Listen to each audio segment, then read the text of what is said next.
Hello, my friend.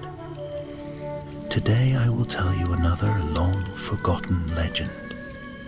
Close your eyes and let the magic transport you to Middle-earth. Our journey begins.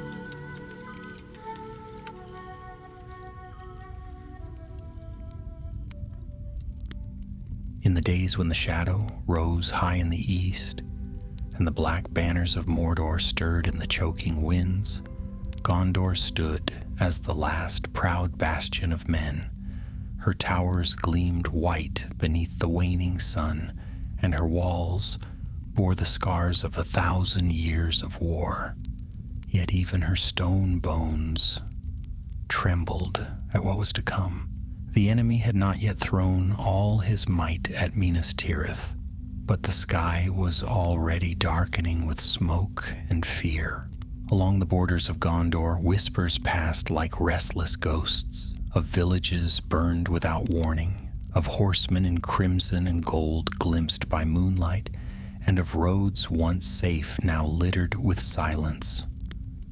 To the south, in the fair land of Belfalas, where the sea sang to the shore, Prince Imrahil of Dol Amroth stood upon the battlements of his white-crowned city. His gray eyes gazed eastward, troubled not by the tides, but by the tidings that had reached him. Towns in South Ithilien had gone quiet. Scouts sent to inquire had vanished, and travelers spoke of strange lights in the woods, cold, flickering fires like eyes that never blinked. Thus he summoned them, the White Cloaks, his finest knights, an elite company sworn to secrecy and valor, hand-picked from the noblest houses of the southern fiefdoms. There were only 30 of them, but they were warriors beyond reproach, clad in pale cloaks stitched with the silver swan of Dol Amroth. Among them was their captain, Thalion, a tall man with dark hair streaked with battle gray, and eyes as clear and hard as river stone. "South Ithilien," said Imrahil, standing beneath the carved archways of his hall, his voice heavy as he gave the charge. "Something stirs in the wild, something that moves unseen beneath our gaze. You are to ride swift and silent. Discover what plagues our border. Report if you can, stop it if you must.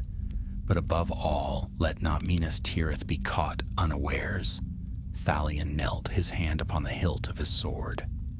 "By the stars above and the sea below," he said, "we shall not fail." The White Cloaks departed that very night, under the cover of stars veiled in ash. They rode east, past the green hills of Losarnak, over the swift-flowing Gilrain, and through the woods that whispered of older, darker times. For 3 days and 3 nights they journeyed until the trees thinned and the land grew still. South Ithilien, once a haven of gardens and quiet streams, lay before them, but it was not as they remembered. The villages they passed were not merely empty, they were hollow. Doors stood ajar, meals half-eaten upon tables, hearths gone cold, and no sign of man or beast. The fields were untended, the wells dry, and the silence bore the weight of dread. "There was no struggle," said Arved, the youngest of the White Cloaks, frowning as he walked through the abandoned village of Gornal. "No blood, no tracks. It is as though they were plucked away." Captain Thalion nodded but said nothing. His hand drifted often to the pommel of his sword.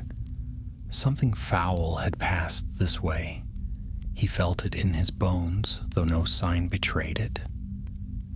At dusk on the 4th day, they made camp beneath the eaves of a ruined watchtower, long broken from battles long forgotten. As the men settled for rest, Thalion conferred with his lieutenants, Faron the Bold, who had once held the pass at Linhir with but 20 men, and Miriel, a swift rider with a keen mind for paths and shadows.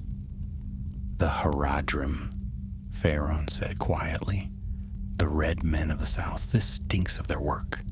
Muriel disagreed. "The Haradrim are warriors, not phantoms.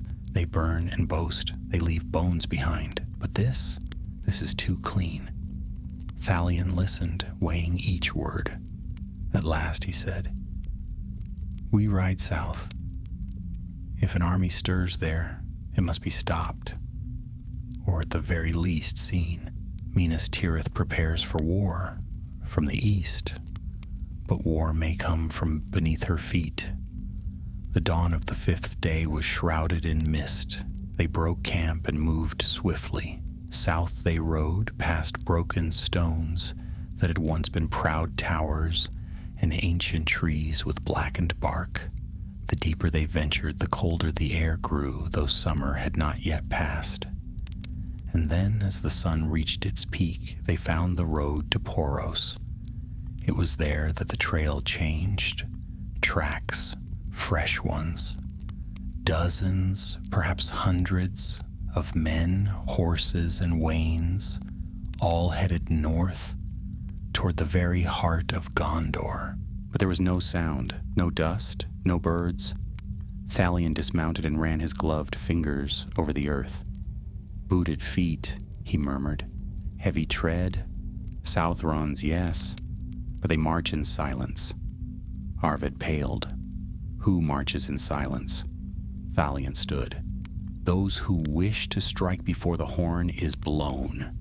Suddenly a cry rang out from the rear. One of their scouts came riding hard up the trail, his cloak torn and face bloodied. "Captain," he gasped, pointing back toward the trees. "They are here." Before Thalion could speak, black arrows whistled through the mist. One struck the scout clean in the throat, and he fell without a sound. The white cloaks scattered for cover, blades drawn, eyes scanning the shadows. But the enemy did not reveal themselves. Only the mist remained, thick and pressing, until it swallowed the sun itself. And from that pale murk, a horn sounded, deep and low, like the groan of some ancient beast. They were not alone. The horn's blast echoed long over the broken hills of South Ithilien, shaking the very roots of the ruined watchtower behind them. It was not a war horn of Gondor. Its tone was thicker, older, like something drawn from the depths of the earth, as if the hills themselves had groaned. The white cloaks froze for only a moment, and then Thalion's voice rang sharp and clear across the field. "To arms! Shields ready! Form up!" The knights gathered quickly, drawing steel and turning in a tight arc upon the road, shields raised, eyes scanning the rising mist. The younger knights clutched their hilts, tighter than most, but none broke ranks. The company of the White Cloaks had been chosen for courage, and now that courage would be tested. Thalion knelt beside the fallen scout, his hand checking for breath, though he already knew there would be none. The arrow that had slain him was black-shafted, barbed and cruel, like those once used by the Easterlings or the darker tribes of Harad. But what chilled him more was the silence. No battle cries, no drum beats, only the mist curling like smoke through the grass and the slow creak of leather and steel shifting among his own men. Then came a sound, soft at first, like brush being parted. From the left, near a copse of dead trees, came a flicker of movement, shadows in red, cloaks drawn tight, blades curved and glinting faintly in the gray light. Haradrim? But unlike those the White Cloaks had faced before, these did not charge with wild abandon or thunder across the field atop war elephants. They were silent, swift, and low to the ground, hunters rather than soldiers. "Shields right," Thalion barked. No sooner had the order left his lips than the first arrows flew. They struck the shield wall in a rattling hiss, glancing from steel and biting into wood. One knight cried out and fell. Valsir, a brave lad from Ethring, an arrow buried deep in his shoulder. Faerun dragged him back without a word and took his place in the line. Then the Haradrim came. They surged from the mist like wolves, silent, coordinated, deadly. Their blades were shorter than Gondorian longswords, but they fought in close with slashes aimed at weak points in the armor. The white cloaks held firm, their formation tight and their training tested to its limits. Steel rang against steel, and the clash of battle broke the stillness at last. Thalion fought near the center, his blade moving in quick arcs, precise and fluid. He struck down 2 of the attackers in rapid succession, even as his shield arm grew heavy from repeated blows. Around him, his knights held, but it was clear this was no mere raiding party. This was an advance force, a vanguard meant to scout and weaken Gondor's lines from within. As the mist began to thin with the rising wind, Thalion caught a clearer view of the enemy. They bore no emblems, save a black sun stitched upon their cloaks. An ancient symbol, known in whispers as the Eye's Southern Flame. He had read of it once in the archives beneath Dol Amroth long ago. It was the mark of a forgotten order among the Haradrim, desert warriors who swore loyalty not to Herod's kings, but to the mouth of Sauron himself. A sharp horn call sounded again, this time from the west, not from the Haradrim. It was Gondorian, clear and high. Reinforcements? The Haradrim faltered for just a moment, and that was all the white cloaks needed. Thalion raised his sword and surged forward, the line following in a disciplined push that broke the enemy's front and sent them fleeing back into the mist. The clash faded and silence returned, except for the cries of the wounded and the hiss of the wind across the grass. When it was over, 6 white cloaks lay dead and 9 more wounded. It was a heavy toll for so small a force, yet the enemy had not achieved their goal. They had failed to silence the company. Thalion sheathed his sword slowly and turned toward the west, where the horn had sounded, and then, through the trees, emerged a rider in a gray cloak. It was not a knight, but a woman. She rode a light mare and bore the crest of Pelargir. Her hood was drawn back, revealing a face lined by sun and travel. "I bring word from the Riverlands," she said without dismounting. "A second force moves north, hidden in the woodlands near the Poros. 500 strong with siege wains and southern priests. They march to strike Minas Tirith from behind." Muriel stepped forward. "Who sent you?" The woman bowed her head slightly. "Lord Angbor of Lamadon. He holds the crossings as best he can, but his men are scattered, and the enemy grows bold. He begs for aid from any who can ride." Thalion took a long breath and looked to his weary, bloodied company. Fewer than 24 now, with barely enough strength to ride fast and fight. Still, his choice was already made. "We ride to Poros," he said. "We cannot let the enemy cross." Faerun looked at him grimly. "That force outnumbers us 10 to 1. "And yet they do not know we are coming," Thalion replied, "nor shall they expect resistance on the march. We will strike from the hills, burn their wains, scatter their command, and buy Gondor time to ready its walls." Muriel frowned. "And if we fail? Then we fall in the doing," he said, "and make them pay dearly for every stone they seek to take." No one argued. The white cloaks remounted, gathered their dead, and turned south once more, following the messenger's trail along a hidden hunter's path that curved through the hills, above the crossings of Poros. They did not know that among them rode one whose loyalty was not to Gondor. A shadow moved beneath a white cloak, and the traitor listened well. The wind along the hills had turned sharp, carrying the smell of distant smoke and the low murmur of drums far beyond the range of sight. Though the sun had not yet set, the sky darkened prematurely under a mantle of heavy clouds, and the company rode with heads low and cloaks drawn tight against the rising chill. South Ithilien was no longer a quiet borderland. It had become a hunted place, and the prey knew well it was being watched. Thalion kept the pace steady, guiding his steed along the winding path that cut between steep hillocks and narrow ravines. He glanced often at the trees, the rocks, the far ridge lines, always searching for the glint of steel, the flutter of red cloth, the sign that their enemy was near. He said little as they rode, but the lines around his eyes had deepened, and his silence spoke louder than words.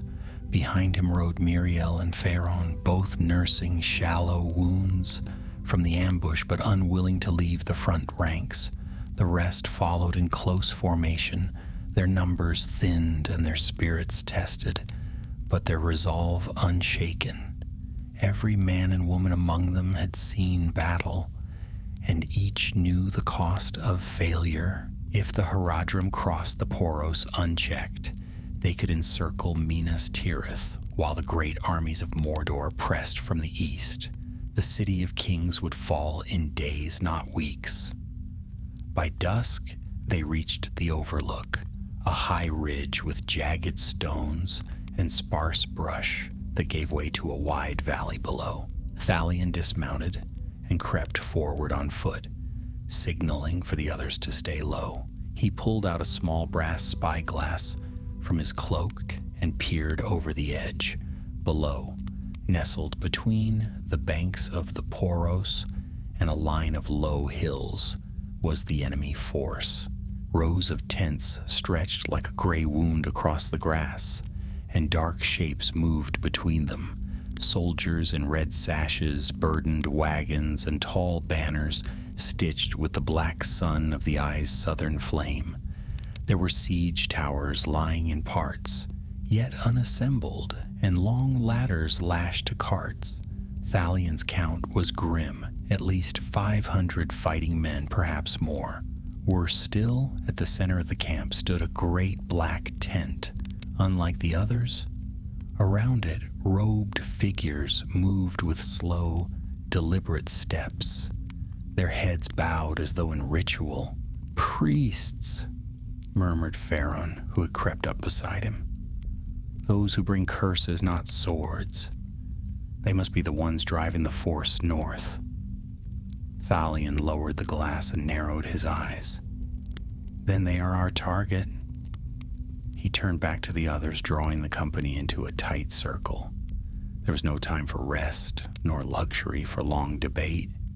They were too few to face the army head-on, but a sudden strike, well-timed and well-aimed, might be enough to cripple the march.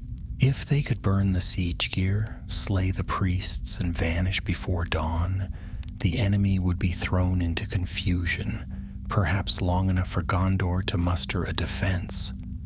The plan was simple. Miriel and half the company would descend from the western slope under cover of night, bearing fire oil and torches to burn the wains and siege engines. Faron and the rest would circle around from the south to cause chaos among the pickets. Thalion himself would lead the smallest group into the heart of the camp to strike the black tent and kill the priests. All depended on speed and silence. Night fell, and the wind died. By moonlight, the white cloaks moved. Like pale shadows, they descended the ridge, silent save for the faint creak of leather and the occasional clink of harness. Muriel's group vanished first into the dark, while Farron led his men wide along the southern rocks. Thalion, with only 4 knights at his side, including Arvid, the youngest, slipped along the narrow goat path that led toward the central camp. They moved between sleeping tents and drowsy guards, ducking low beneath the ropes, edging past fire pits and stacked crates. The Haradrim, lulled by their victory at Gornell and unaware of the knights who shadowed their steps, did not stir. Thalion raised a fist and halted them as they reached the edge of the black tent. There were 2 guards outside, tall men in scaled mail, their blades drawn even at rest. Thalion gestured, and 2 of his knights moved as one, striking swiftly. The guards fell without a sound, and Thalion slipped into the tent. Inside, it was dim and thick with smoke. The air reeked of incense and bitter oils, and the ground was strewn with bones, some polished, others fresh. In the center of the space stood a great iron brazier glowing red, and around it knelt 4 Haradrim priests, chanting in a low, guttural tongue. One of them turned, sensing the intrusion, but it was too late. Thalion's sword flashed once, then twice. The priests fell, cut down in their ritual, and the brazier tipped, scattering hot coals across the furs and papers. "Fire," Thalion said quickly. "Light everything." Arvid moved to obey, and in moments the tent began to burn. Outside, the night erupted. Muriel's fire oil ignited the siege wagons in a rush of orange flame, sending sparks leaping into the sky. Farron's riders struck the southern edge of the camp, slaying guards and slashing supply ropes. The enemy awoke in panic, shouting and scrambling for weapons, blinded by the sudden blaze that leapt through their camp. Thalion and his group emerged from the black tent just as it collapsed behind them, flames roaring higher. He turned to order the retreat and froze. One of his knights had not emerged. Arvid. A scream rose from within the inferno, short, sharp, and cut off too soon. "Captain," Muriel's voice came from the ridge above. "We must go." There was no time to search. The enemy was rousing in numbers, and the white cloaks were not meant to hold ground. Thalion turned, grief like a blade in his chest, and ran with the others into the darkness. By the time the Haradrim gathered their ranks, the knights were gone. The camp lay in chaos, half its tents burning, siege gear ruined, command broken. The priests were dead. The black tent was ash, and far from the battlefield, riding alone through the woods on a stolen horse, Arvid, very much alive, removed the scorched white cloak from his shoulders and let it fall to the road behind him. He did not look back. The night after the raid passed slowly and without peace. The white cloaks had withdrawn into the hills west of the Poros, traveling under moonless skies and cloaking their trail with every trick known to rangers and scouts. Their bodies ached, their hands were stained with soot and blood, and more than one bore wounds, hastily wrapped with torn linen. No songs were sung, no fire was lit. Beneath a canopy of stars, they made camp in silence, the only sound, the steady rhythm of breath and the quiet murmur of the wind through the grass. Thalion sat apart from the others, perched on a low rock near the edge of a narrow ridge, his cloak drawn close and his eyes fixed on the valley below. In the distance, faint plumes of smoke still curled into the air where the Haradrim camp had burned. He could see the flicker of torches moving in broken patterns. no longer the neat formations of a marching army, but the scattered disorder of a force thrown into confusion. They had dealt a heavy blow. The priests were dead, the siege engines destroyed. But at what cost? Arved. The name echoed in his mind again and again like the ringing of a struck bell. The boy had been brave, loyal, and young, too young to die in fire. Thalion had fought through so many battles over the years, had buried friends and comrades in foreign soil, yet something about Arved's loss gnawed at him in a way he could not quite name. Perhaps it was that he'd reminded him of another, his brother slain at Osgiliath, or perhaps it was simply that in a war of shadows, even one light lost felt like the world growing colder. Farron approached, without speaking, carrying 2 tin cups of warm broth, boiled from what little they had managed to gather. He offered one to Thalion, who accepted it with a quiet nod. For a while they drank without words, listening to the rustle of wind in the leaves and the slow crackle of distant flame. "The raid worked," Farron said at last, his voice low and hoarse. "The army won't march soon. They'll have to regroup, repair, bury their dead. That buys us time." Thalion nodded, though he didn't feel the victory. "Time, yes, but not safety. They'll be hunting us now." Farron glanced toward the distant valley. "We'll keep moving. They don't know how many we are. Let them think 100 men struck their camp.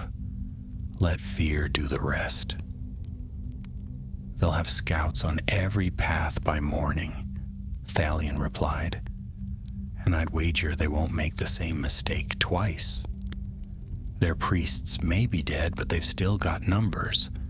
We'll need to ride north, warn Minas Tirith that the southern flank has been breached. And we'll need proof. We have no maps, no prisoners." "No," Thalion agreed slowly. "But we've seen the banners, the mark of the Black Sun. That symbol has not been raised in over an age.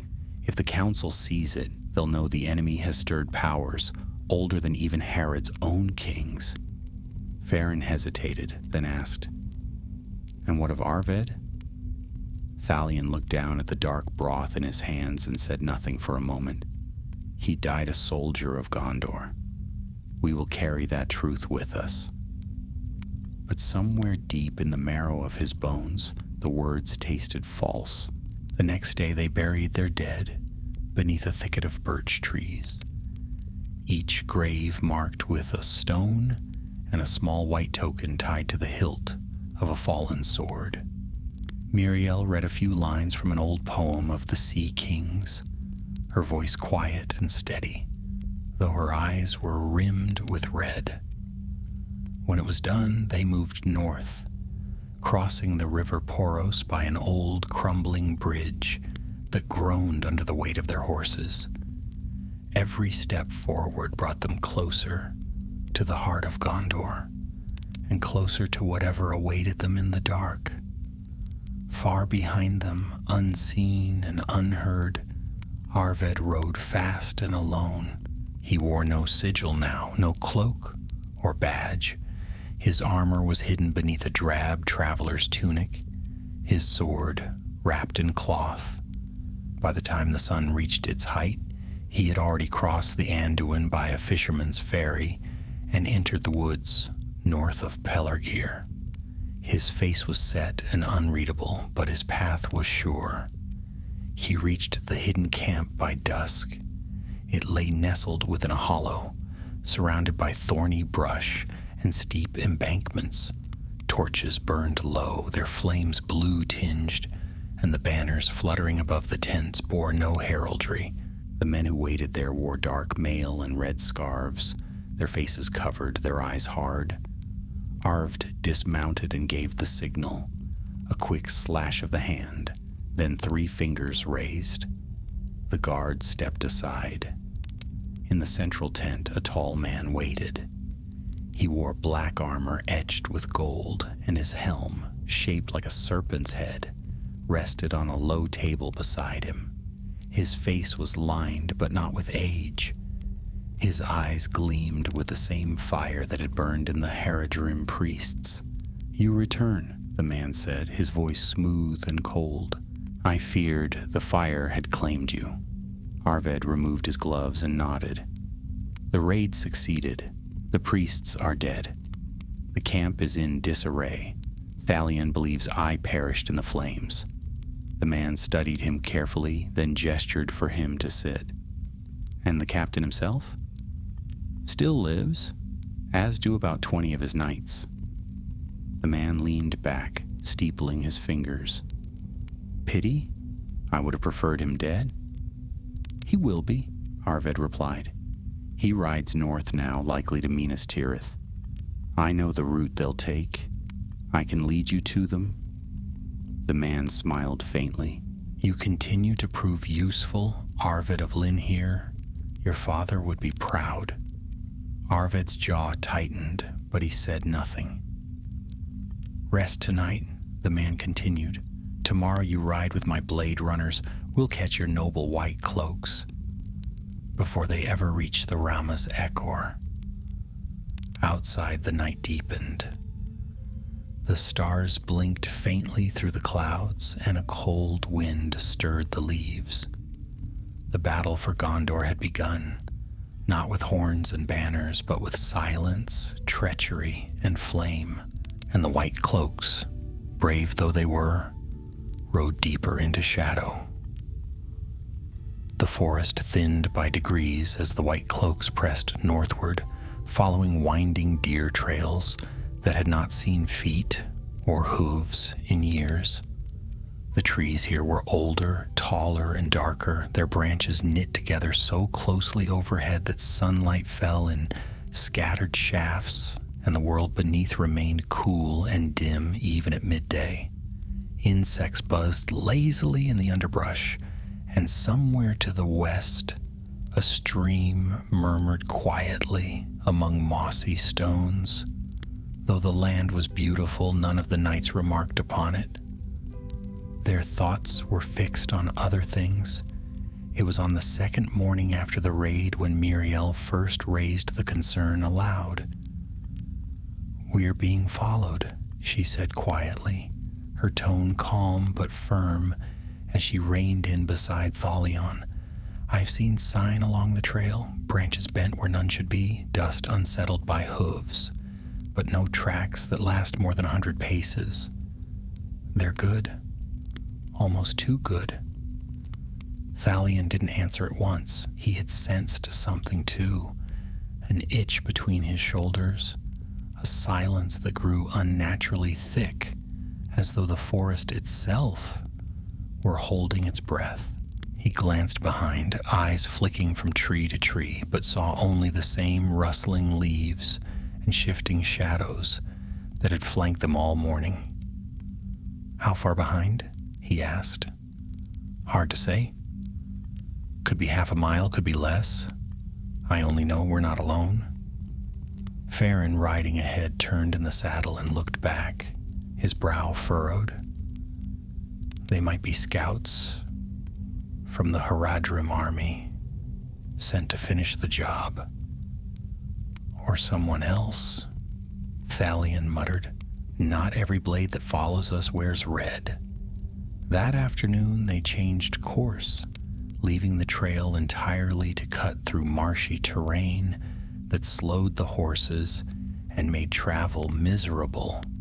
It was a gamble, one that might lose their pursuers or lead them straight into ambush, but Thalion would not risk continuing along a predictable path. If the enemy knew their destination, they would expect haste and certainty. What they would not expect was caution. The marsh proved treacherous. Water rose to the horses' knees in places, sucking hooves into black mud that reeked of rot. Twice they had to lift wagons free of hidden sinkholes, and more than once a rider nearly toppled into the reeds. But by nightfall, the signs of pursuit had vanished. No new prints followed their path, and the feeling of unseen eyes began to fade.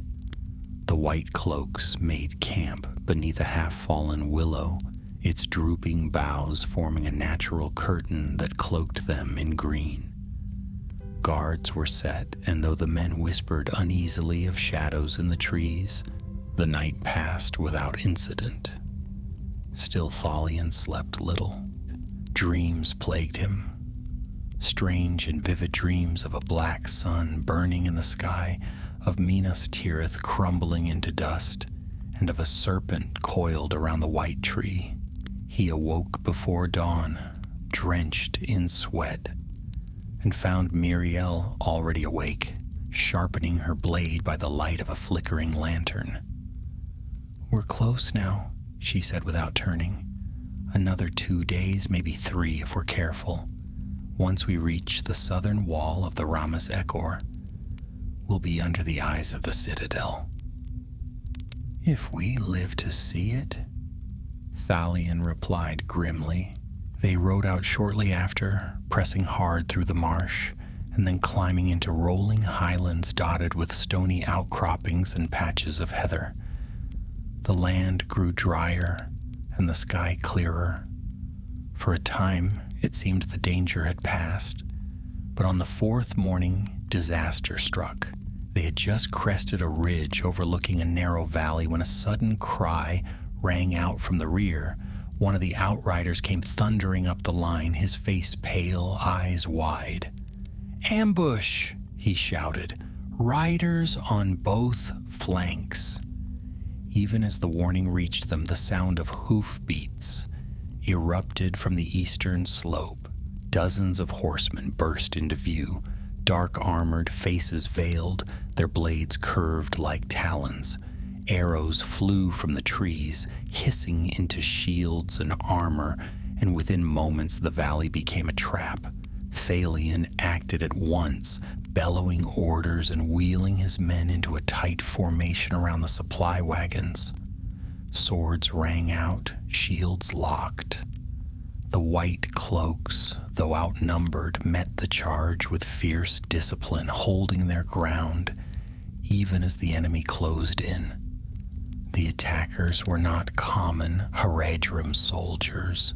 These were faster, more agile, and far more coordinated. Blade runners trained to strike and vanish. Arvid had led them well.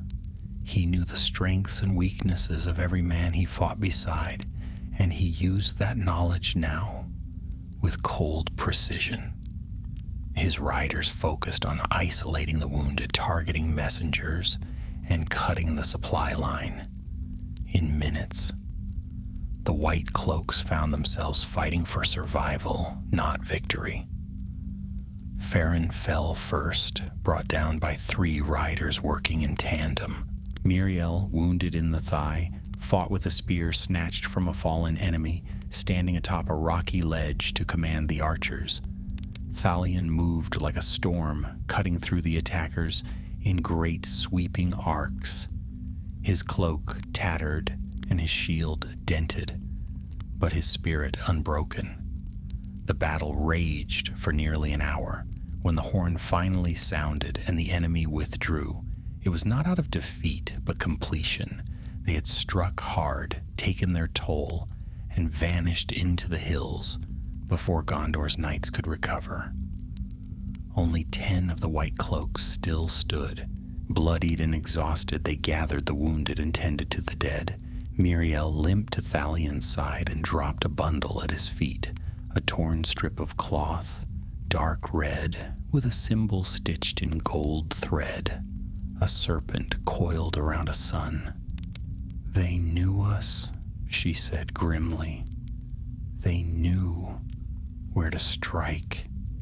Thalion's jaw tightened. No patrol could have followed us through the marsh. Someone is feeding them our movements. He knelt beside the bundle and opened it fully. Within lay a map, Gondorian in make, marked with the sigils of old routes and hidden passes, the sort used only by officers of high command. Only a few would have access to this, Muriel said softly. Fewer still who knew our path, Thalion replied. He rose, his eyes dark and cold. And one of them was Arved. But he's dead. No, Thalion said, voice like stone. He's alive. And he's betrayed us. The truth had finally caught up with them. And now they had to survive long enough to reach Minas Tirith, not only to warn of the threat from the south, but to reveal the traitor within. They left the valley before first light, moving slow and silent beneath a sky heavy with dawn mist. The smell of blood still lingered in the hollows of the hills, and crows circled in the distance, their cries sharp as blades. The white cloaks, once 30 strong, now numbered only 10. They rode in grim formation, every glance behind laced with suspicion, every whispered word heavy with the knowledge that they had been betrayed by one of their own. Thalion said nothing as they rode, but his thoughts churned like storm clouds over the Bay of Belfalas. He could still see Arved's face in his mind, wide-eyed, eager, untested, and loyal. At least so he had believed.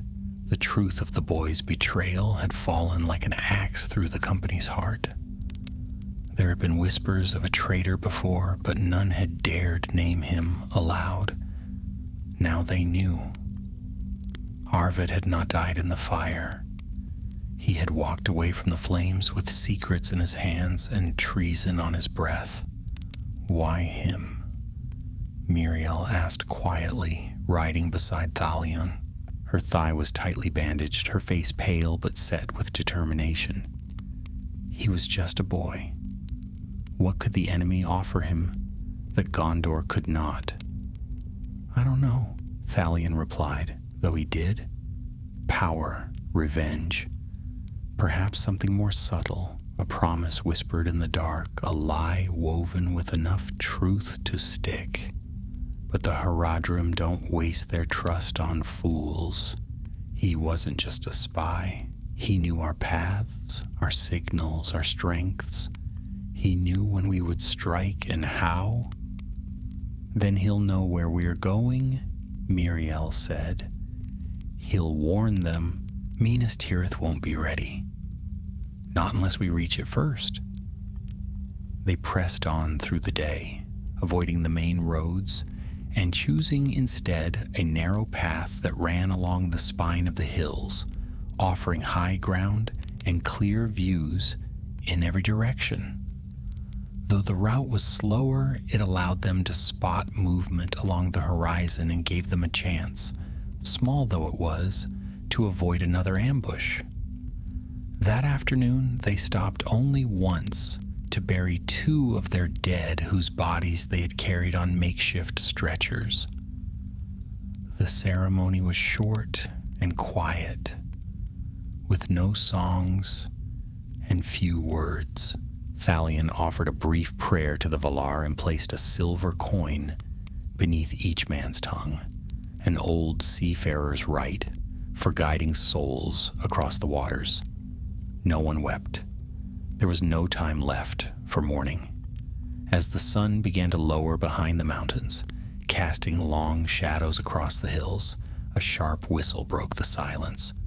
One of the forward scouts, Callan, a wiry man with a hunter's eyes, came riding back hard, his breath ragged, face flushed. "Riders ahead," he said. "Not Haradrim. Gondorian standards. Maybe a dozen men." Thalion's brow furrowed. "Where?" "An outpost near the old beacon tower. They've built a small camp and have a signal fire ready to light. They're watching the southern roads." Thalion nodded. "Take us there." They found the outpost an hour later. It was a small fortified hillock, ringed with low stone walls and half covered by bramble and ivy, a remnant from the days when Gondor had many such watch posts scattered across its borders. The soldiers stationed there, rangers from Losernack by their accents, received the white cloaks with wary eyes and offered bread, water, and news. The steward prepares for war, their captain said, a lean man named Arthon with a scar across one cheek. Messengers come and go every day. Word is, Rohan may ride to our aid, but they've not been seen yet. Denethor's ordered the Ramus sealed. No one enters Minas Tirith now without a writ from command. Thalion set down his cup. Then we'll need one. We carry word that cannot wait. Arthon studied them, noting their torn cloaks and battered armor. What happened to your company? War, Thalion answered flatly, and worse. That night, they stayed within the safety of the outpost, sleeping in shifts while scouts patrolled the ridges. Miriel sat near the beacon fire, her sword across her knees, watching the stars blink into view one by one. Thalion approached and sat beside her. "Do you think they'll believe us?" she asked. "They'll have to," he said, "when they see the banner, the maps, the wounds. We're all that's left to carry the truth." "And Arved?" Thalion's hands clenched. "He'll try to stop us, but if we're swift, he'll be too late." Far to the south, Arved was already riding. He did not wear his old armor anymore. His hair had been cropped short, his cloak dyed black. He moved like a shadow across the land, guiding a hand-picked unit of silent riders through ravines and gullies, hidden from watchful eyes. They stopped only once to water their horses and speak with a Haradrim courier who bore word from the main camp. "The white cloaks are fewer than 10, the courier said. "They've been seen near the hills of Calmindon. If they reach Minas Tirith, your orders are clear." "I know my orders," Arved replied coldly. The courier hesitated. "You were one of them once." "I was," Arved said, mounting again. "And I know where they'll run. That's why they'll die." By morning, the white cloaks were already moving.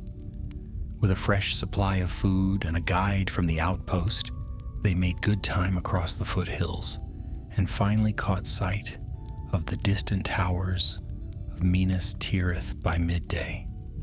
The city looked pale and shining against the dark curtain of Mordor smoke, its banners whipping in the wind, its walls gleaming with defiance. But the gate was still far off, and the road ahead still long, and treachery galloped behind them with a viper's speed. The gates of Minas Tirith had never looked so far away. The white cloaks rode hard across the southern plains, the walls of the great city rising faintly in the distance like a pale crown resting upon the shoulder of Mount Mindolluin. The land rolled before them in a patchwork of dry fields, thickets, and the remnants of ancient orchards. Every hoofbeat echoed with urgency. Each shadow in the hills might conceal a hidden rider, and behind them Arved could not have been far. Thalion feared more than steel at their backs. If Arved reached the city before they did, their warnings could be silenced with a single lie.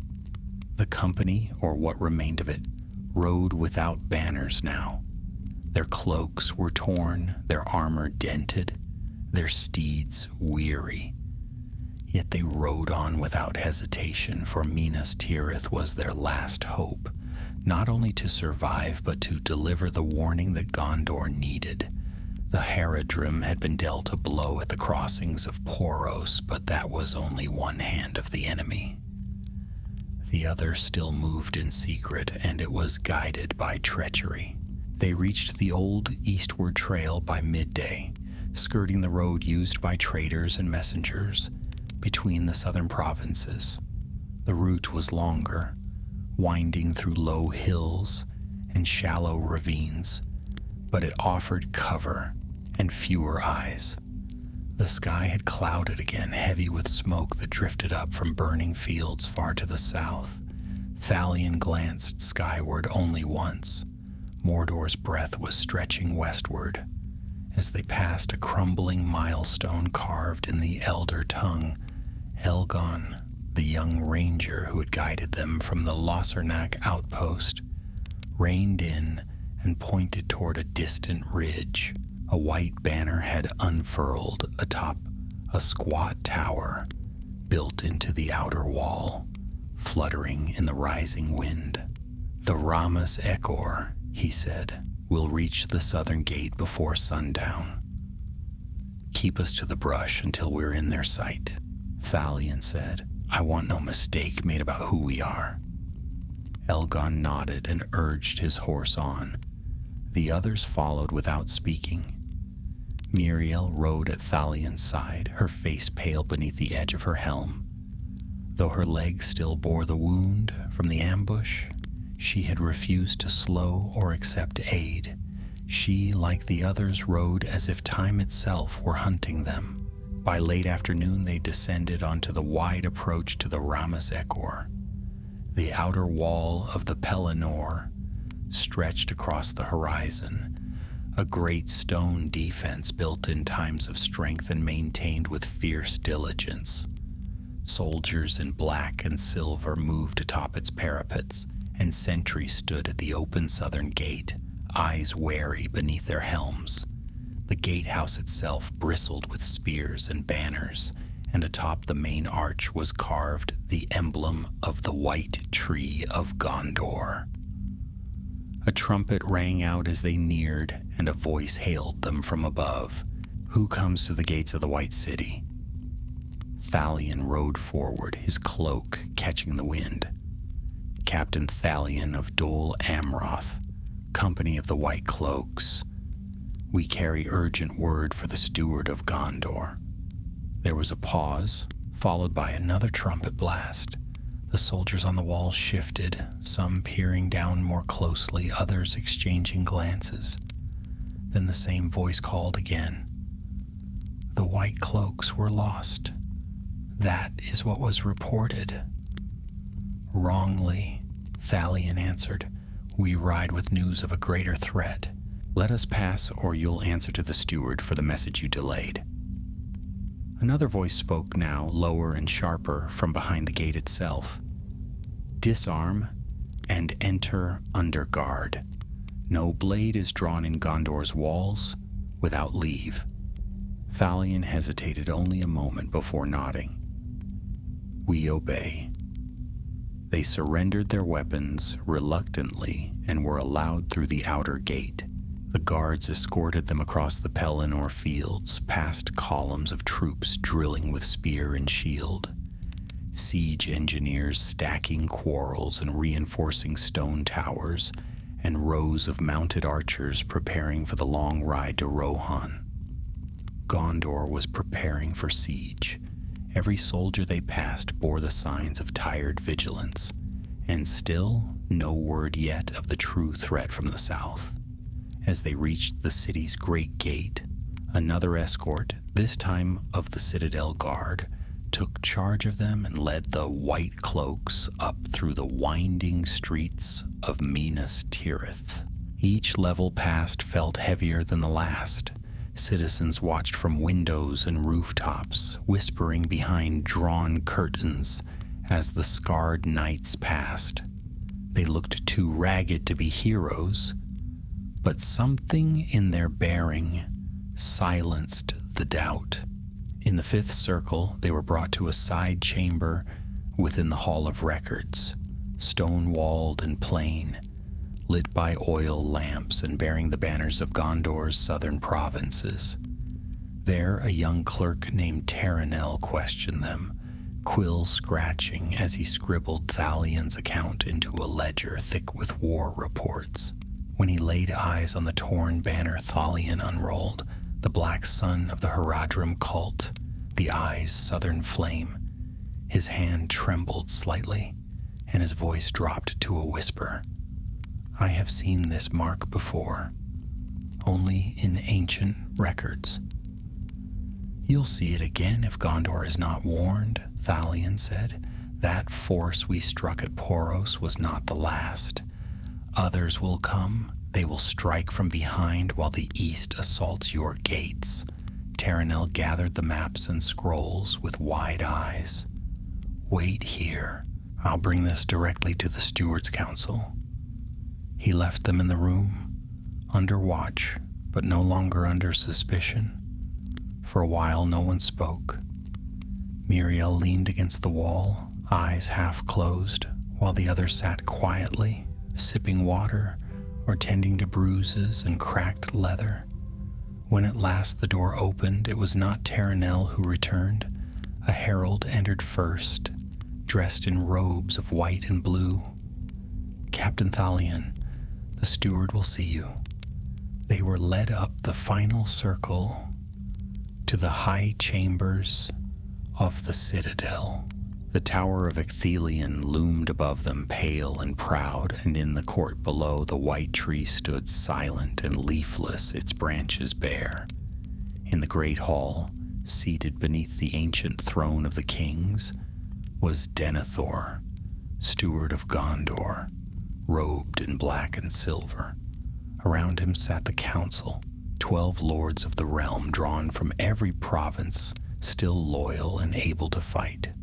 Captain Thalion, Denethor said, voice calm and unreadable, you bring a tale of treachery, of fire in the south, and of enemies within.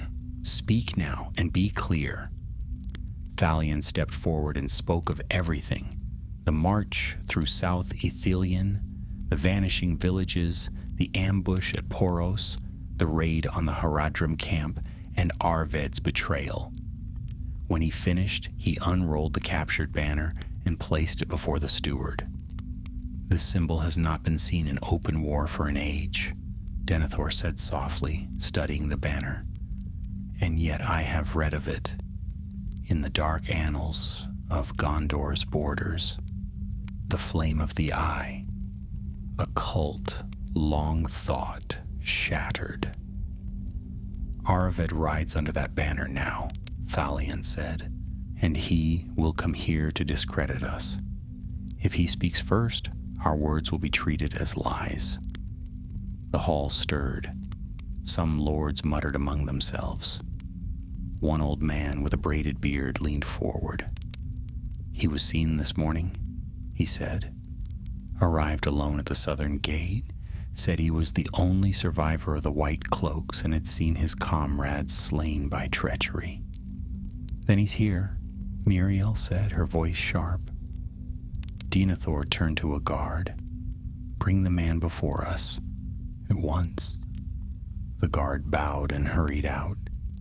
Silence settled over the council chamber like a drawn veil. Thalion folded his arms and waited, his gaze fixed on the doors. They would face him again, this time with the fate of Gondor in the balance. The doors opened with a slow, deliberate creak. All heads turned toward the great entrance of the steward's hall as the guards returned, 2 men in black and silver armor, helms gleaming beneath the high lanterns. Between them walked Arved. He had changed.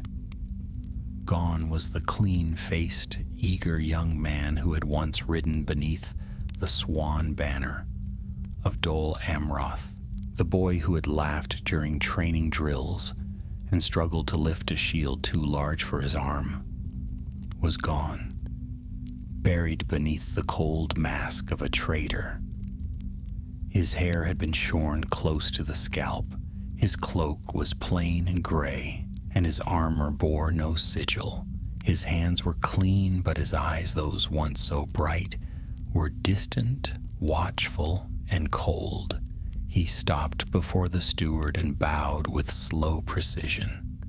My lord Denethor, he said evenly, I am Arved of Linhir. I was the youngest of the White Cloaks. I alone survived the ambush near the Poros. You lie, Thalion said at once, stepping forward. Arved turned to him with the calm expression of a man rehearsing a part. I see you've survived as well, Captain. A surprise, though not an unpleasant one.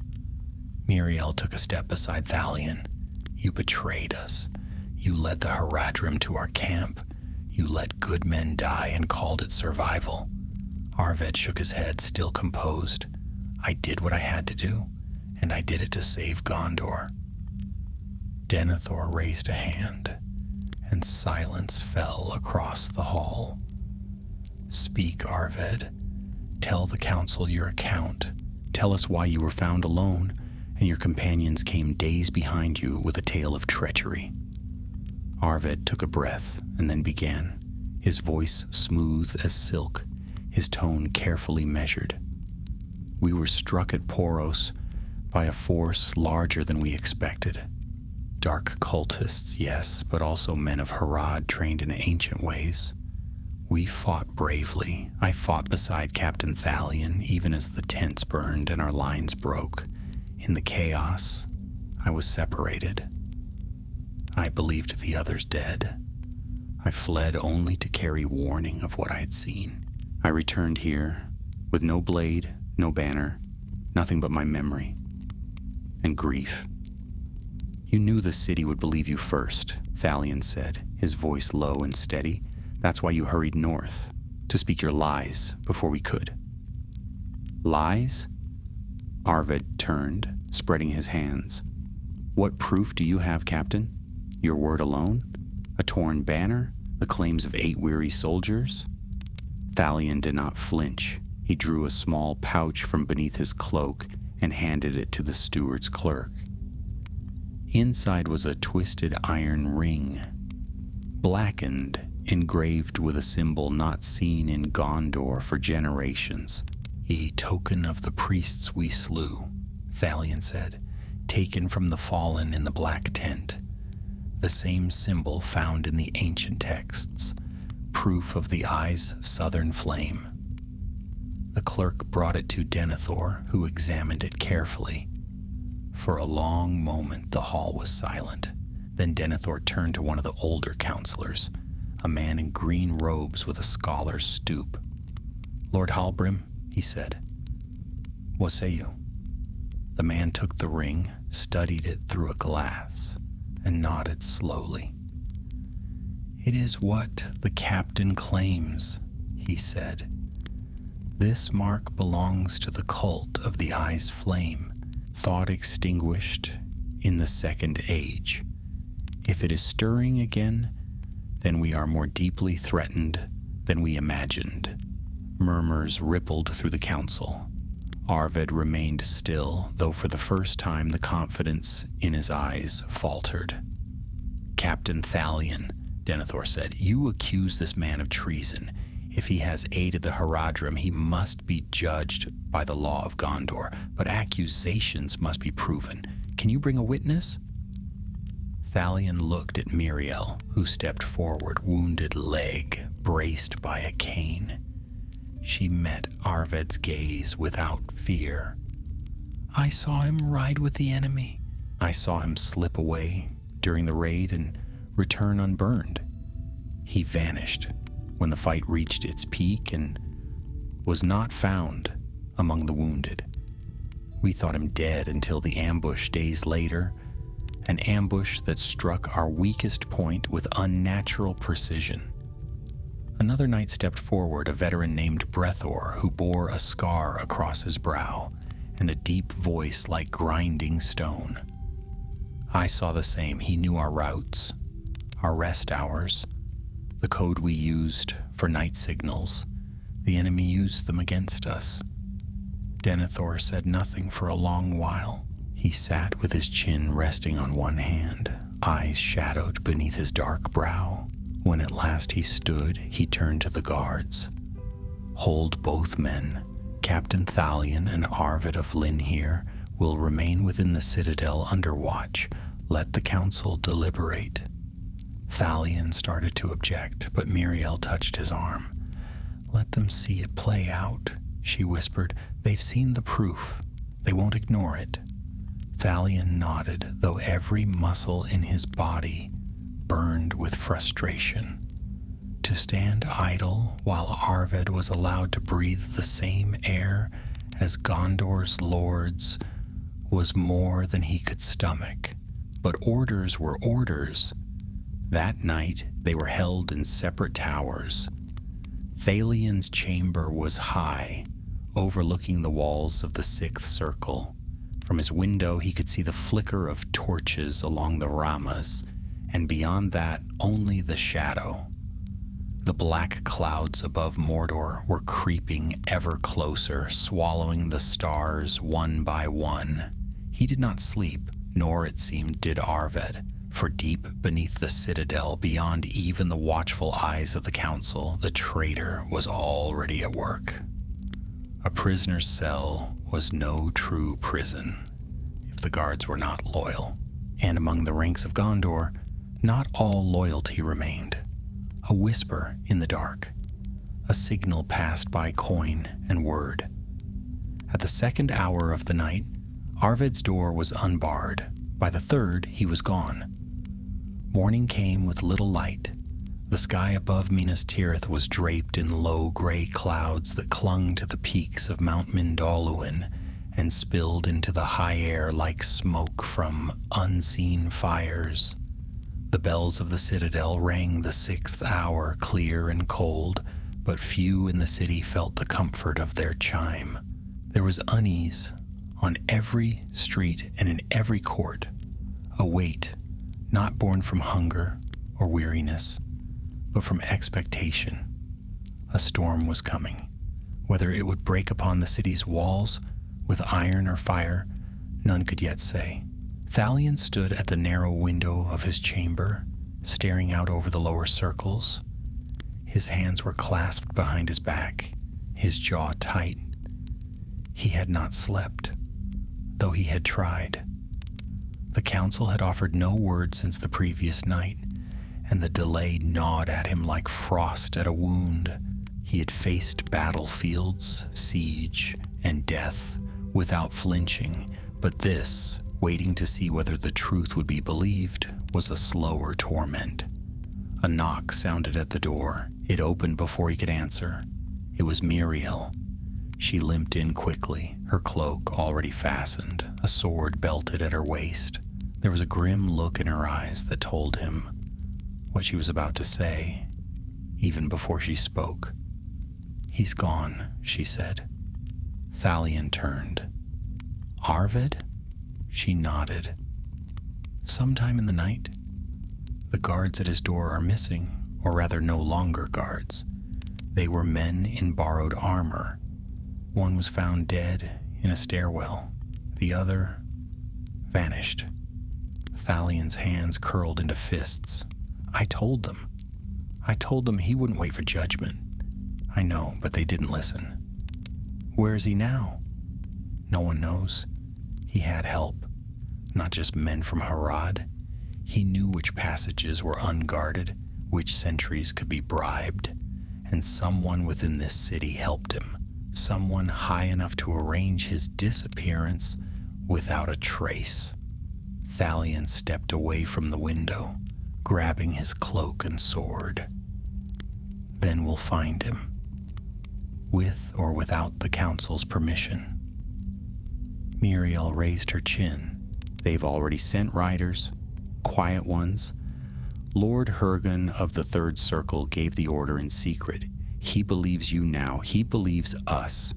He says Denethor is watching, but his hands are bound by too many doubts.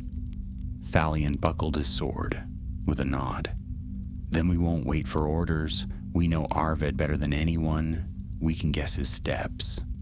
They left the tower before the 7th bell, moving swiftly down the winding stairs and out into the still sleeping streets.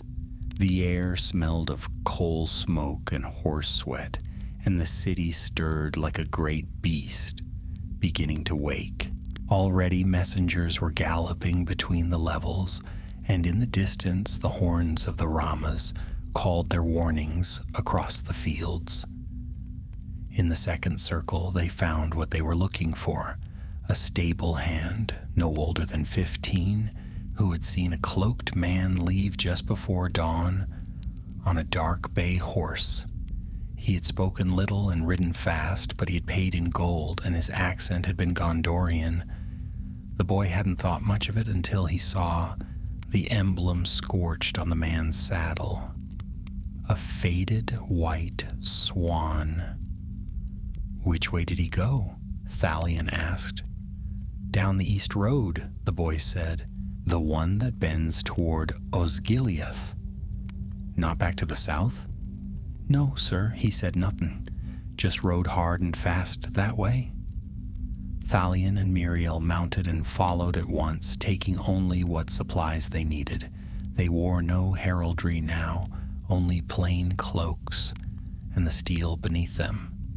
By midday they had cleared the Ramus Echor, galloping through the gates with a half nod from the sentries, and into the wild fields of the Pelennor. The wind was strong that day, and dust rose in thin ribbons along the path. The road to Osgiliath was scarred from old battles, and still bore the marks of siege towers and catapults dragged across it in wars long past. Trees lined the eastern horizon, but ahead was the ruin of a once great city, now little more than shattered towers and stone bones half buried in weeds. Osgiliath had once been the pride of Gondor, the jewel upon the Anduin, a city of light and learning. Now it lay broken, its bridges half collapsed, its towers blackened by flame. Few ventured there by choice, but if Arvid had allies waiting, if he meant to meet them beyond the reach of the White City's eyes, this would be the place. They dismounted at the edge of the ruins and moved in on foot, swords drawn, footsteps soft among the cracked flagstones. Wind howled between the fallen arches. Birds cried high above, but otherwise the city was silent. Until Thalion raised a hand. He had seen the hoofprints, fresh ones, in the dust. They led into a half-crumbled hall, once perhaps a barracks or a library, with ivy crawling across the remaining walls. Inside, the space was shadowed and cool, and waiting in its heart, beneath the jagged remnants of a ceiling long fallen, was Arvid. He stood alone, his back to a fallen pillar, his sword in hand. "You came?" he said. "You didn't make it hard to follow," Thalion replied. Arvid smiled faintly. "I didn't want to." Muriel stepped forward. "Then you'll surrender?" "I didn't say that." Thalion's voice was calm but hard. "You've run out of lies, Arvid. The council knows, the council believes. They'll come for you in force. This is your last chance." Arvid looked down at his blade, turning it slowly in the light. "You don't understand, do you? I didn't betray Gondor. I saved it. You think I wanted to see her fall? No, I wanted to change her. I wanted to wake her." "By murdering your own?" Muriel spat. "By cutting out the rot," Arvid snapped. "Gondor is dying. She is blind, stubborn, proud, and weak. I gave the Haradrim something they've never had, knowledge, and in return they gave me the power to build something new."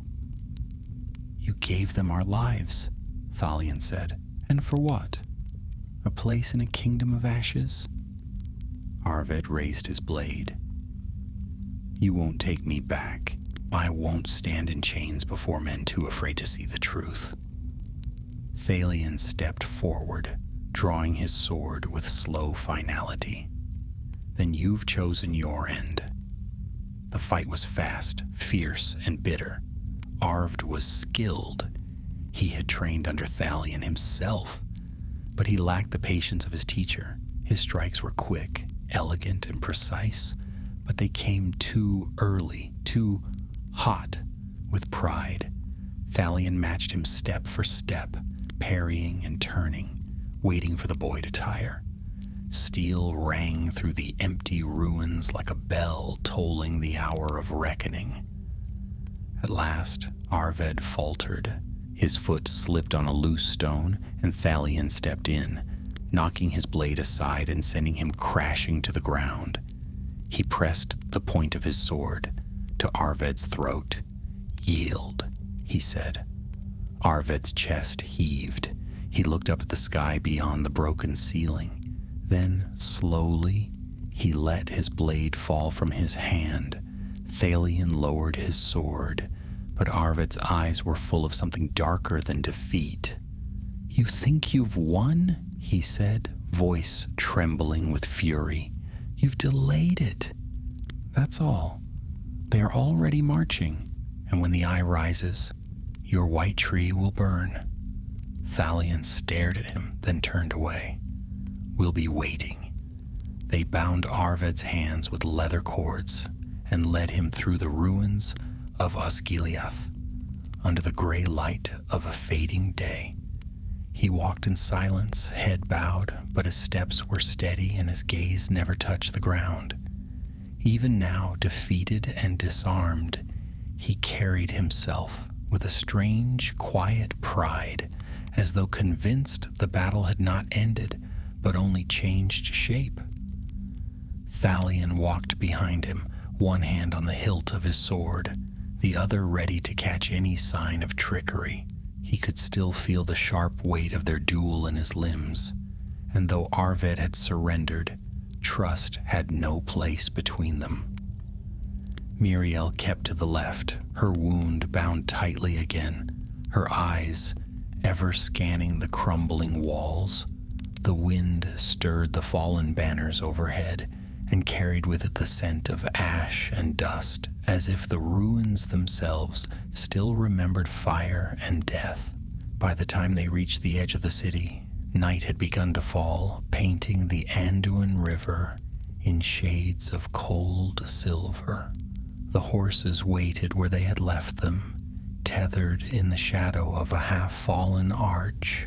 Arved was mounted with care, his wrists still bound, his ankles loosely secured to the stirrups to prevent flight without making him fall. He offered no protest. As the last light vanished from the sky, they turned westward and began the slow ride back toward Minas Tirith. They rode in silence for the first hour. The land around them was still and dark, the road empty save for the faint rustling of leaves and the distant cry of night birds. The torches of the Ramas Ekor were faintly visible in the distance, stars flickering behind them, and the walls of the white city loomed like a watchful mountain rising from the plain. It was Arved who broke the silence first. "You should have killed me." Thalion didn't respond immediately. He kept his eyes on the road, the reins tight in his hand. Only after a few heartbeats did he answer. "No. You'll stand trial in the Tower Hall. The men you betrayed deserve to see justice done by law, not sword." Arvid gave a quiet laugh, not cruel, but hollow. "You think Denethor's justice will stop what's coming? The South is rising, Thalion, not just in fire and spears, in belief, in unity. They have something we've lost. They have chains," Miriel said sharply, her voice low and fierce. "Chains forged by fear. I've seen their camps, seen the priests bind children with oaths they don't understand. That's not belief. That's enslavement." "Is it?" Arved looked at her with a strange glint in his eyes. "Or is it just a different kind of order? One strong enough to survive the age that's ending?" Thalion turned in the saddle and fixed him with a hard look. "Speak less, Arved. You've had your say." The rest of the ride passed without words. When they reached the Ramas, the guards at the gate raised their lanterns and recognized the captain of the White Cloaks. The sight of Arved bound between them brought whispers, and one of the soldiers spat into the dirt as they passed. No announcement was made, no horn blown, but word would spread. In Minas Tirith, it always did. By the time they entered the second circle, riders from the citadel were already waiting. A tall man in a deep blue cloak dismounted and bowed his head. His face was weathered, his hair streaked with gray, but his eyes were sharp. "I am Borlas, aide to the steward," he said. "The Lord Denethor bids you bring the prisoner directly to him. The council has convened again. They await your report." Thalion and Miriel exchanged a glance, then dismounted and handed Arved over.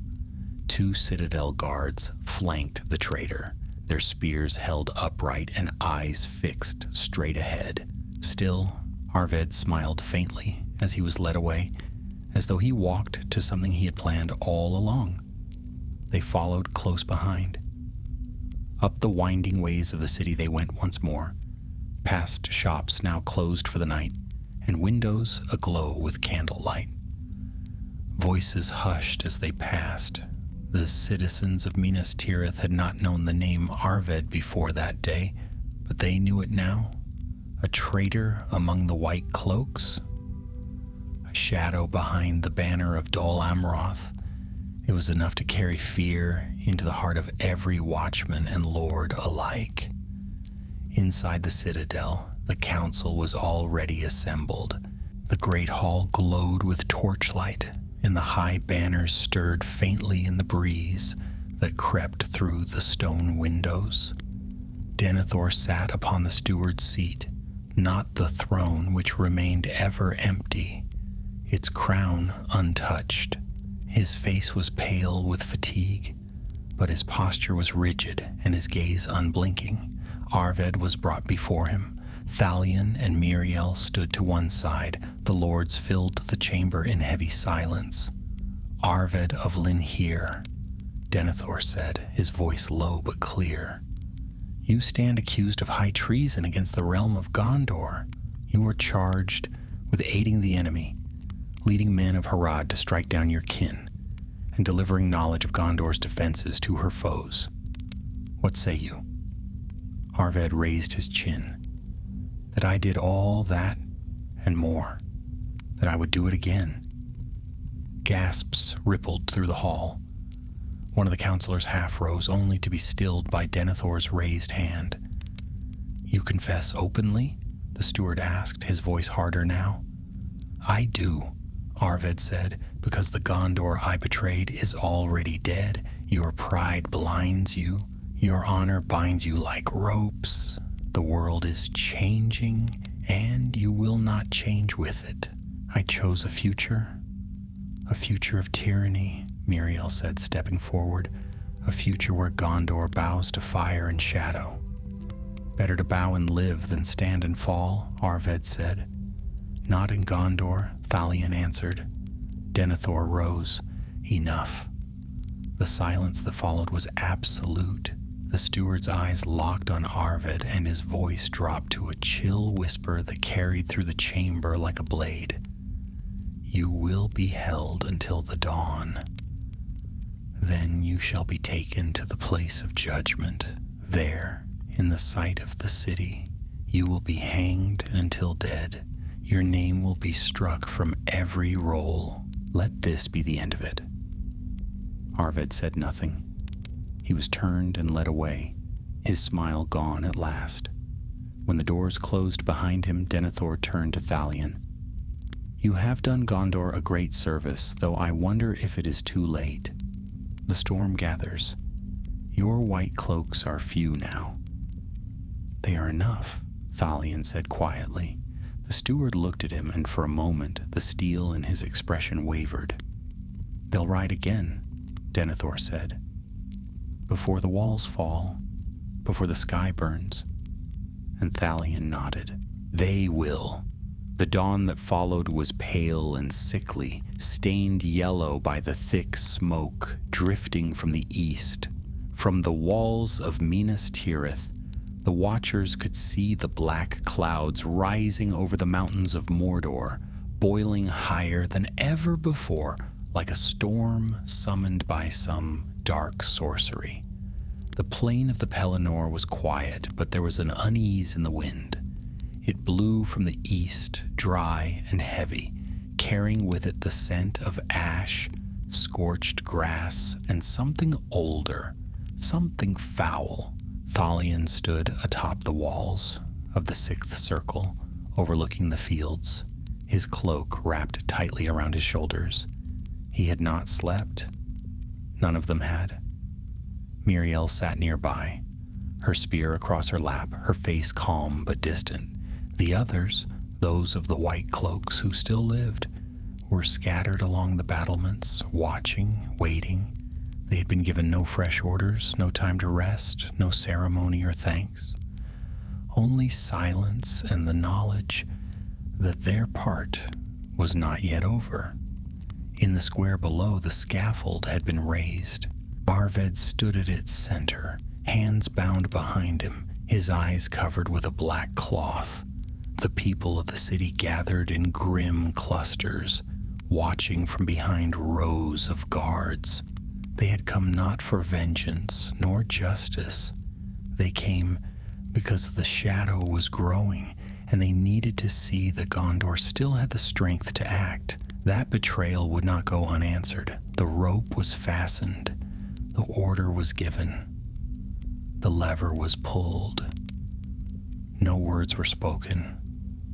By midday, the scaffold stood empty once more, and the white cloaks returned to the citadel to await their orders. They did not wait long. Denethor summoned them as the bells of the 7th hour tolled. The great hall was darker now.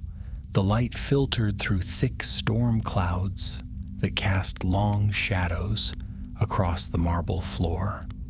The lords of the realm stood not in council, but in readiness, many already armored, their cloaks bearing the marks of their houses. Denethor himself had not changed robes, but there was a new tension in his bearing. He looked not like a steward holding court, but a captain awaiting battle. "You have done what was required," he said to Thalion, his voice clipped. "The traitor is dead." The southern threat is slowed, but not stopped, and now a greater shadow comes. Thalion remained still. "The eye moves?" "It does more than move," Denethor answered. "It marches.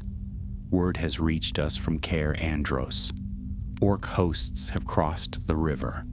The Black Captain leads them. They come for us now." A quiet murmur rippled through the lords. Even Muriel's hand tightened on her spear. "I have ordered the Ramus Ekor to be fully manned," Denethor continued, "but we know the wall will not hold. The enemy has beasts and siege engines. The first wave will strike before dusk. After that, the real war begins." Thalion stepped forward. "Then let the white cloaks ride. Let us take the field before the wall falls." "You are too few." "Then we will ride twice as hard." Denethor studied him for a long moment. "Very well, you shall ride, not as scouts or saboteurs, but as a blade, a hammer. Strike where the enemy thinks Gondor is weakest. Let them see our cloak in the firelight and know we are not broken." Thalion inclined his head. "We will ride at your command." "You ride now," Denethor said. "Take the gate at once. Reinforcements from Losarnach and Pineth Gelen are on the road, but they will not reach us in time. You are to harry the eastern flanks, break supply lines, and burn their siege weapons if you can." "And the signal?" Thalion asked. "How will we know when to fall back?" "You will not," Denethor replied. "When you see the first level burn, return." No one asked what he meant. There was no time for formal farewells. The white cloaks gathered their gear, checked their mounts, and rode out through the great gates of Minas Tirith without fanfare. Soldiers stepped aside to let them pass, some offering silent nods, others whispering prayers. Many of those who watched knew they might never return. They crossed the Pelennor swiftly, heading east toward the shadows, that gathered like a tide against the distant hills. From afar, they could see the shape of the advancing host, an endless wave of dark figures, siege towers crawling like insects, banners bearing the red eye and the lidless gaze of Barad-dûr. The fields would soon be swallowed whole. Thalion raised his hand, signaling a halt just beyond the first rise. Below, in a narrow gully, a cluster of orcs moved with lumbering slowness, hauling a massive wooden frame, a siege engine, guarded by a dozen pikes and a pair of snarling beasts on chains. "This one," he said, drawing his blade. "Quick and clean." They struck without warning. The charge of the white cloaks was swift and brutal, a flash of silver and steel crashing down upon the unsuspecting orcs like a wave breaking against stone. Miriel led the left flank, her spear spinning through the air, while Thalion struck from the front, his sword a blur of light. The beasts snarled, then fell. The orcs screamed, then scattered. In moments, the engine was in flames, its wheels reduced to ash, its frame toppling into the mud. They vanished before reinforcements could arrive, riding fast across the broken ground and vanishing into the folds of the land. All that day they struck again and again, always from the shadows, always vanishing before the enemy could regroup. They burned 2 more siege towers, shattered a cart of black arrows, and brought down a bridge meant to carry heavy wagons across a dried riverbed. Each strike delayed the advance by precious minutes.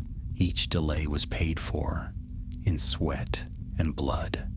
By nightfall, the Pelennor was alive with fire. From the heights of the White City, the watchers could see small plumes of smoke rising like candles in the dark, and though they could not see the white cloaks themselves, they knew who rode beneath those burning banners. And so too did the enemy. The night sky above the Pelennor was streaked with flame. From the eastern ridges to the southern fields, the land writhed beneath the march of the enemy. Siege towers lumbered forward like monstrous beasts, dragged by chains and driven by orcs bearing whips and torches. The fields, once green with spring growth, were torn to shreds beneath iron boots and wheels of war. Drums pounded from the darkened hills, deep and relentless, echoing like a heart turned to stone. Yet even in that darkness, white fire moved. The white cloaks rode still. Their numbers were fewer now, 11 at the morning's call, but only 7 by dusk. Farron had fallen to a volley of black-feathered arrows while shielding Miriel from a mounted scout. Kalen had been pulled from his horse and slain in a thicket near the enemy's forward post, his horn broken in half beside him. Another had not been seen since they struck the last of the siege wagons on the river's edge. Whether lost or captured, no one knew. But Thalion did not slow. He rode at the front, his blade stained and dull, his shield splintered down one side, his cloak in tatters, and still he carried it, the silver swan of Dol Amroth, no longer white, but gray with ash and lined with firelight. His horse, weary and wounded, bore him forward as if driven by the very will of the West. As the sun vanished behind the mountains, a horn sounded from Minas Tirith, a low, long call that trembled across the fields. Thalion turned in the saddle. From the high towers of the White City, a plume of smoke was rising. At first it was faint, just a thread of gray against the dark sky, but it thickened quickly and caught the light of distant flames. The first level of the city had begun to burn. The signal had been given. "It's time," he said. The riders gathered what strength remained in them. Muriel tightened the wrappings on her leg, her eyes grim but steady. 2 others had to be lifted back onto their horses, their wounds too deep to be ignored, yet not enough to keep them from riding. No one asked if they would survive the return. They all knew the answer. "Captain," one of them said, his voice hoarse, "we'll never reach the gate if we go back the way we came." Thalion nodded. "Then we cut through them." He pointed to the east, where the Black Captain's vanguard had begun to draw its siege lines tighter, positioning their towers within striking distance of the Ramus Ekor. Between the lines and the wall ran a deep ditch, spanned by a single earthen bridge meant for the towers to cross. If they could take that bridge even for a moment, they could break the forward line and perhaps delay the advance just long enough for Gondor to hold. "Ride hard, ride straight, take the bridge," Thalion said. "No retreat, no splitting off. We fall together." No one questioned it. They rode.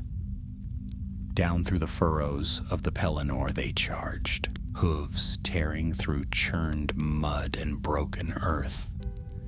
The enemy saw them coming and roared in fury. Orcs scrambled to form ranks. Archers raised bows. Spears were leveled. But the white cloaks did not falter. They burst through the first line like wind through withered leaves. Muriel's spear struck true, bringing down a standard-bearer who had begun to rally a flank. Thalion's sword cleaved through armor and shield alike, and the knights behind him followed like thunder, their war cries rising above the roar of battle. They reached the bridge. The structure, little more than packed soil, reinforced with wood, had not yet seen battle, but it would soon. A siege tower waited at its edge, guarded by 200 orcs and a handful of Southron mercenaries. But they were not prepared for the fury that fell upon them. The white cloaks struck with the last of their strength, cutting down those who barred the way and scattering the rest into the darkness. They held the bridge. For a breathless minute, perhaps 2, they stood there. 7 riders bathed in torchlight, surrounded on all sides, but unbroken. Above them, the banners of the enemy trembled in the wind, and the sky rumbled with distant thunder from Mordor's depths. Then came the charge. The enemy came from all sides, dozens, then hundreds. There was no retreat. Thalion stood at the center, his sword gripped in both hands, his back to Muriel's. "For Gondor," he cried, and the others echoed him, not as soldiers, desperate for victory, but as men and women who had chosen their end. Steel met steel, fire met flesh, and one by one, the white cloaks fell. Muriel struck down 6 before her spear shattered, then drew her dagger and fought on. A blade found her side, but she did not yield. Another took her in the leg, and still she stood. She fought until her hand could no longer lift the blade, and even then she struck with her shield. Thalion was the last. He fought like the old kings, like Elendil himself, it was said later by those who glimpsed him from the walls. When the siege tower finally burned, set aflame by oil that spilled in the chaos, its light illuminated him as he stood alone on the bridge, surrounded and bleeding, his cloak still fluttering behind him like the last breath of Gondor's pride. When he fell, he did not fall forward. He knelt, sword planted in the earth, eyes toward the white city. The enemy claimed the bridge, but the tower never crossed. At dawn, when the sun rose through smoke and ash, the Pelennor was silent once more, and the swan banner still stood, planted in the heart of the battlefield. Later that day, when the riders of Rohan arrived, they found it there, torn, bloodied, but unbowed. The Rohirrim asked who had held the bridge. The answer came from the walls.